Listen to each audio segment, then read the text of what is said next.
It's 2 a.m. The world is completely silent. No cars, no text messages, no people, just you and an open book. But right now, the actual battle isn't with the material on the page. The battle is with your own mind. You put off studying not out of sheer laziness, but because your brain is an incredibly sophisticated biological machine programmed to do one specific thing: avoid pain at all costs. When you sit down and decide to study for a 12-hour stretch, your nervous system registers an immediate threat. It interprets that long-term commitment as a period of physical and mental torture. Almost instantly, it deploys a barrage of rationalizations to protect you from that pain. You suddenly feel an overwhelming urge to organize your perfectly clean desk. You decide to check just one notification. You convince yourself you'll start as soon as you're in the right mood. To bypass this deep-seated wiring, you need a mechanism that outpaces the brain's ability to negotiate.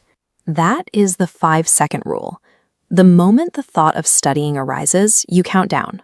5, 4, 3, 2, 1, and you physically move. You execute before the brain has time to formulate an excuse. Sitting down for a 12-hour session is never a matter of finding the right motivation. It is an aggressive, intentional override of your most primitive evolutionary defenses. The 90-minute block scales focus to a peak tier, flow state, but reaching it requires isolating your phone.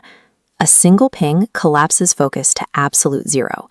Your brain must restart the entire cycle from scratch, struggling to recover lost momentum. Your physical environment dictates your cognitive state.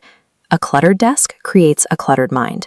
Treating your workspace like the cockpit of an aircraft, where every tool has a specific place, programs your brain for high-level execution. By hours 4 through 6, time management becomes irrelevant. The system becomes entirely about energy mechanics. Consuming heavy meals or refined sugar guarantees a biological crash that no amount of willpower can fix. We can see the physiological stakes clearly here. This visual demonstrates how even mild physical dehydration directly drops your cognitive capacity by up to 30%. Sustaining the first 6 hours depends on the friction of your environment. When you optimize your biological and physical workspace, the work begins to take care of itself. Then you hit hours 7 and 8. The physical reality sets in. Your lower back throbs, your eyelids feel like lead, and the internal voice is screaming at you to quit. Statistically, this specific window is the structural wall.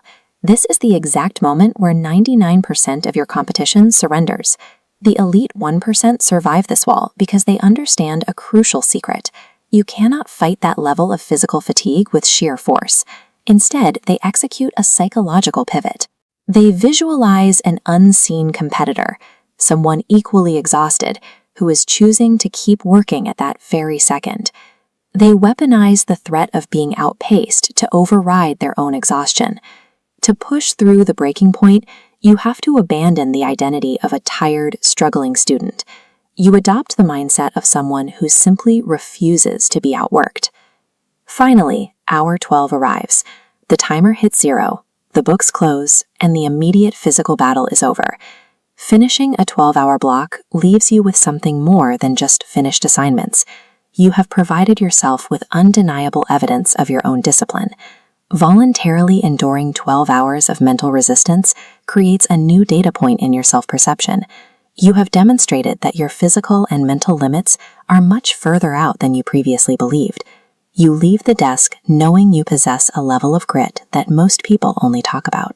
That internal shift makes future, smaller tasks feel trivial by comparison. The question isn't whether you have the capability to execute a 12-hour block. The question is whether you will actually do it. The 12-hour system functions as a filter. It identifies the rare few willing to outwork their excuses to build the future they want.